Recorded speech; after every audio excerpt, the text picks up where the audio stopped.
एक बार एक चोर चोरी करने के उद्देश्य से नगर में गया। चोरी करने को पूरे नगर में नहीं मिला, नाराज होकर गांव के बाहर आया। गांव के बाहर एक भोले बाबा का मंदिर था। उसने देखा चोरी तो कुछ मिला नहीं, बरसात का मौसम है, चलो यहीं कुछ देर ठहरा जाए फिर घर जाया जाए। आज तो रात बेकार गई। रात को जब पहुंचा मंदिर में तो सोचा खाली हाथ क्या जाएंगे, कुछ ना कुछ लेकर जाए। अब मंदिर में क्या, सबके मंदिरों में तो सोना चांदी मुकुट मिल जाती, इनका मंदिर है जिनके में कछु नहीं, बिल्लपत्री के अलावा कुछ नहीं हाथ। तो चोर को बेचारे को कुछ मिला नहीं, मंदिर में ही प्रवेश कर गया। पर मंदिर में देखा शंकर जी के ऊपर एक घंटा लटक रहा है। घंटा पीतल का है, बेचेंगे 2-4-10 रुपया कमाई में आई जाएंगे। लेकिन मंदिर में जो घंटा था वो ऊपर में था, ऊंचाई पर। अब चढ़ा कैसे जाए, नसेनी तो है नहीं, क्या किया जाए?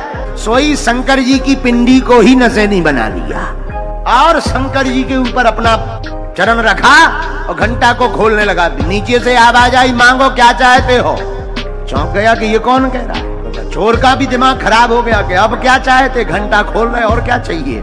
नीचे से आवाज, नहीं कुछ मांगो, इतने भर में क्या होगा। पूछा कौन, बोले जिसके ऊपर तुम चरण रखे हम वही है।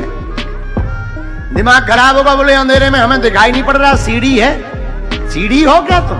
बोले सीढ़ी नहीं, हम शिव जी हैं। चोर बोला देना बाद में वरदान, पहले ये बताओ। हम दिन भर तुम्हें जल चढ़ा उतरे, बड़े बड़े महात्मा दिन भर जल चढ़ा रहे, आज लो प्रकट नहीं भैया, इतनी बेलपत्री चढ़ाई के पेड़ों बढ़ा गो।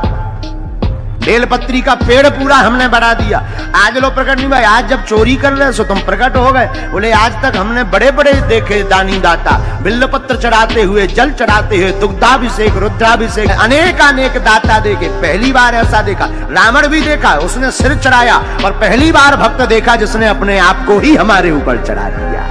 मांगो। चोर भी बोलो ऐसो जानते हम 2-4 दिन पहले आ जाते। शिव जी बोले नहीं अब वो छोड़ो, मांगो। सरकार इतना देव के चोरी ना कर भी पड़े, तो ऐसे बोले। चौथा नाम लिया हमने शंकर। बाबा का एक नाम शंकर है।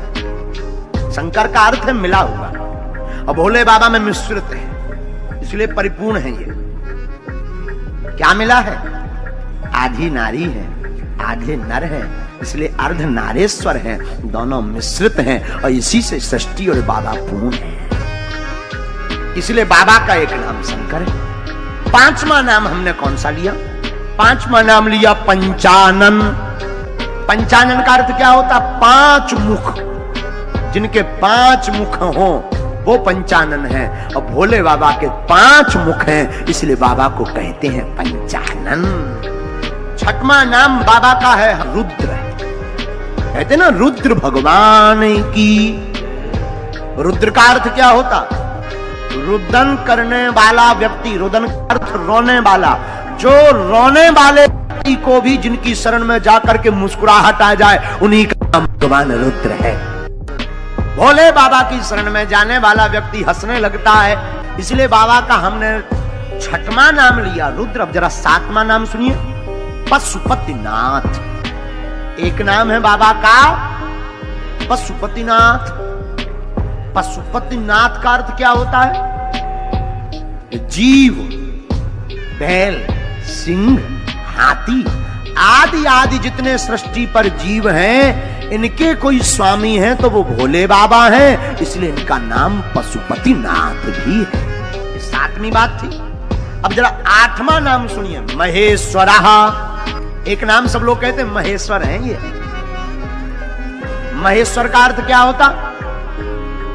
महान ईश्वर, जिस ईश्वर के समान कोई दूजा ईश्वर नहीं है, इसलिए इनका नाम महेश्वर है। अब जरा 9वां नाम सुनिए, महाकाल। महाकाल का अर्थ जो कालों के भी काल है, उनका नाम महाकाल है। काल जिनका आभूषण, काल यानी समय, काल यानी नाग, जो नाग और समय का भी आभूषण बनाकर पहनते हैं, उन्हीं का नाम महाकाल है। एक बात याद रखना, घड़ी सबके हाथ में है, पर घड़ी किसी के हाथ में नहीं है। काल उसका क्या करे जो भक्त हो महाकाल, इसलिए एक नाम इनका महाकाल है। 10वां नाम हमने जो लिया उनमें भूतनाथ, कहते ना भूतनाथ, ये भूतों के राजा हैं। भूत प्रीत भोले बाबा के गढ़ है, तो बाबा का एक नाम भूतनाथ है, भूतों के राजा हैं। 11वां नाम जो हमने लिया है आशुतोष, शीघ्र ही संतुष्ट हो जाना, शीघ्र प्रसन्न हो जाना, ये आशुतोष का अर्थ है। 12वां नाम भोले बाबा का है विश्वनाथ, जो विश्व के राजा हैं, विश्व जिनके नाम से जीता है, जो विश्व की रक्षा करते, इसलिए काशी में जिनके दर्शन है उनका नाम विश्वनाथ